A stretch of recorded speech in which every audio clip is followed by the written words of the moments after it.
आज मैं ऑटो पे गया तो गाइस जिस ऑटो में गया उन ऑटो वाले भैया को ही हो रखा था। अब ये जो हमारी रीढ़ की हड्डी होती है, ये रीढ़ की हड्डी है पूरी, दिख रही होगी आपको। हालत बहुत ज्यादा खराब हो जाती है क्योंकि देखो ना, ये यहाँ से बाहर निकल के ये जो जॉइंट जो स्ट्रेच हो रहे हैं, ये जो टाइट हो रहे हैं। अब इसका मेन कॉज क्यों क्या है, जो मतलब क्यों हो जाता है ये। Hello guys, welcome to my new vlog. Guys कैसे हैं आप सब? उम्मीद करता हूँ सब अच्छे होंगे। गाइस अभी जस्ट ना थेरेपी करा के आया हूँ। अच्छा, मैं ना थेरेपी कराने जाता हूँ ना गाइस, मैं कराने जाता हूँ साइटिका की। मुझे एक प्रॉब्लम है साइटिका। अब ये मैं क्यों बता रहा हूँ, वैसे पहले आपको बताता हूँ। आज मैं ऑटो पे गया तो गाइस जिस ऑटो में गया उन ऑटो वाले भैया को ही हो रखा था। वो चल ही नहीं पा रहे थे, इतनी ज्यादा हालत खराब थी उनकी। और जब मैं रिटर्न में ऑटो मैंने बुक किया, वो क्लिनिक से ही उन्होंने पिक किया मुझे, तब ये पूछने लग गए कि ये क्या है, मतलब यहाँ पे वो थेरेपी सेंटर लिखा हुआ है ना, एक्यूप्रेशर वगैरह लिखा हुआ है। तो मैंने उन्हें बताया कि मुझे साइटिका का इशू है। फिर वो कहने लग गए उनके बेटे को भी है, मतलब कि ये प्रॉब्लम ना इस टाइम बहुत ज्यादा लोगों को हो रखी है। तो मैंने सोचा आज आपको बताता हूँ कि ये होता क्या है, साइटिका मतलब क्यों हो जाता है, कैसे हो जाता है। गाइज ये ना नर्व होती है हमारी बॉडी में, हमारी बॉडी की सबसे बड़ी नर्व है ये, उसका नाम है साइटिका। वो जब प्रेस होती है ना तब ये वाला इशू आता है। मैं ना इसी पे रिसर्च भी कर रहा था, मैंने कहा थोड़ा सा चेक भी करता हूँ और आपको बताता भी हूँ, ताकि आपके आसपास किसी को हो रखा हो तो रीजन पता लग जाएगा कि क्यों है और इसका सोल्यूशन भी क्या है।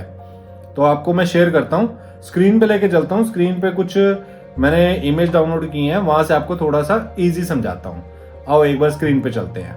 ये देखो गाइस, ये है साइटिका। अब ये जो हमारी रीढ़ की हड्डी होती है, ये रीढ़ की हड्डी है पूरी, दिख रही होगी आपको। अब रीढ़ की हड्डी में ये होते हैं वर्टिब्रे, मतलब ये जो जितनी भी हड्डियां होती हैं, हड्डियों के बीच में एक होता है ज्वाइंट, जिसके अंदर एक मतलब एक फ्लूइड टाइप होता है, उसे नॉर्मल डिस्क कहते हैं, जो इसके अंदर फ्लूइड होता है। अब ये जा रही है हमारी साइटिका नर्व, ये जो येलो कलर में आपको दिख रही है, ये साइटिका नर्व है। ये यहाँ से जाती है और पैरों के नीचे तक जाती है। अब जब इन वर्टिब्रे में ये जो दोनों रीढ़ की हड्डी के पोर्शन है, एक ये हो गया, एक ये हो गया, इनके बीच का जो गैप है, जब ये सिकुड़ने लग जाती हैं, जब ये टाइट होने लग जाती हैं, तो ये जो गैप है, ये जो डिस्क है, ये हर्निएटेड हो जाती है। और ये हर्निएट होके ये हमारी जो नर्व है, साइटिका नर्व, उसे टच करती है। जब ये टच करती है तब पैर में दर्द होता है। देखो ये एरियल व्यू भी दे रखा है। जब ये जो अंदर का फ्लूइड है, जो हर्निएटेड डिस्क है, सॉरी जो नॉर्मल डिस्क है, हर्निएट हो गई, जब ये साइटिका नर्व पे देखो टच कर रही है, इसकी वजह से ही पेन होता है। और ये पेन यहां से चल के पूरा पैर के नीचे तक आता है। शुरुआत में ये झंझनाहट सी होती है गाइस, बाद में ये पेन में कन्वर्ट हो जाता है और इतना पेन होता है कि मूवमेंट ही नहीं की जाती। हालत बहुत ज्यादा खराब हो जाती है क्योंकि देखो ना, ये यहाँ से बाहर निकल के यहाँ पे टच कर रही है और इसकी वजह से नर्व एक तरीके से स्ट्रेस हो रही है और उसकी वजह से दर्द होता है। अब मैं आपको ये भी दिखाता हूँ कि ये पता कैसे चलता है कि कौन से पोर्शन में प्रॉब्लम है। अब दूसरी इमेज पे चलते हैं एक बारी। यहाँ पे ना ये जैसे कि हड्डियां हैं, हड्डी के जोड़ है, रीढ़ की हड्डी के जोड़ है, जो इसमें ना वो होती है, नंबरिंग की गई है, डॉक्टर ने की हुई है। L4 हो गया, L5, S1, S2, S3 ऐसे नीचे तक चल रहा है। अब इससे पता चल पाता है कि L5 में इशू आया है या S1 में आया है या L4 में आया है, क्योंकि जो हर्निएटेड डिस्क है वो यहाँ पे टच कर रही है नर्व को, लेकिन पता कैसे चले कि कौन सा एरिया है, तो वो यहाँ से डिफाइन होता है। अब गाइज इसका ट्रीटमेंट क्या है? इसका मेन ट्रीटमेंट तो गाइज यही है, फिजियोथेरेपी। उसमें क्या होता है, वो आपको फिजियोथेरेपी एक्यूप्रेशर के थ्रू ये जो जॉइंट जो स्ट्रेच हो रहे हैं, ये जो टाइट हो रहे हैं, इसको थोड़ा सा एक्सपेंड करेंगे, थोड़ा सा इनको खोल देंगे, ताकि जो डिस्क बाहर को निकली है वो वापस अंदर को आ जाए। अब मेन इलाज इसका यही है, थेरेपी के थ्रू ही होता है गाइज, ताकि ये जो है ना, ये फ्लूइड जो बाहर निकल रहा है, जो डिस्क बाहर को निकल रही है, वो अंदर आ जाए और साइटिका नर्व ना दबे और पेन ना हो। अब गाइस मेन ना इसका यही है, सॉल्यूशन यही है, एक्यूप्रेशर या फिजियोथेरेपी से मेन इसका ट्रीटमेंट हो पाता है।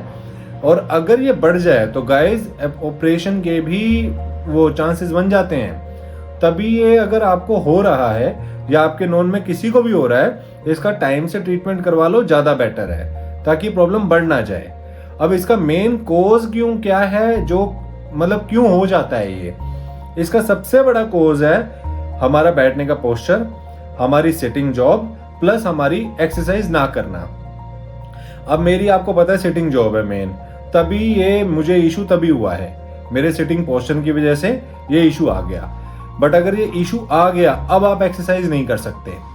अब आप अगर कुछ भी वेट उठाएंगे आपकी प्रॉब्लम बढ़ जाएगी।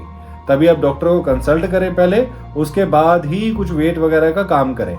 अब आपको पता ही है, जैसे मैं व्लॉग शेयर करता हूँ, मुझे 2 महीने हो गए जिम गए। सिर्फ यही रीजन है कि मुझे डॉक्टर ने मना कर रखा है कि जिम जाऊंगा ये प्रॉब्लम बढ़ सकती है। तो गाइज मुझे ना ये प्रॉब्लम बहुत हो रही थी और मैं डेली थेरेपी जा रहा हूँ अभी। सोचा मैं आपको भी बताऊं कि ये होता क्यों है, और अगर हो रहा है, अगर लोअर स्टेज पे है, मतलब अभी शुरुआत है, तो आपको झंझनाहट तो हो रही होगी। अगर ये शुरुआत है गाइज, प्लीज इसका ट्रीटमेंट करवा लो। मैं आपको बता नहीं सकता, मैंने जब ऑटो वाले भैया को देखा, वो कुछ सामान लेना था, उन्हें पानी की बोतल लेनी थी बाहर से, वो उतर नहीं पा रहे थे ऑटो से। उनका कहना था वो सुबह बैठते हैं, पूरा दिन भर अपना काम करते हैं और शाम को ही निकलते हैं बाहर, लंच वहीं करते हैं, हिलते नहीं क्योंकि पेन होता है। अब बेचारे काम तो करना है, नहीं तो घर कैसे चलेगा, तभी वो ऑटो चला रहे हैं उस टाइम भी। बट हालत उनकी देखने वाली थी गाइस, बहुत बुरा हाल था उनका। बस आई विश कि वो भी जल्दी ठीक हो जाए। तो अगर आप में भी कोई जानकार में भी अगर ऐसा प्रॉब्लम है, उनको सजेस्ट करो जल्दी से जल्दी ट्रीटमेंट करवाएं। गाइस अगर इन्फॉर्मेशन पसंद आई है तो प्लीज वीडियो को लाइक भी कर देना और उनको शेयर भी कर देना जिनको इसकी रिक्वायरमेंट है। चलो मैं आपको अब कल मिलूंगा न्यू वीडियो में, तब तक के लिए tata bye bye, take care, bye guys.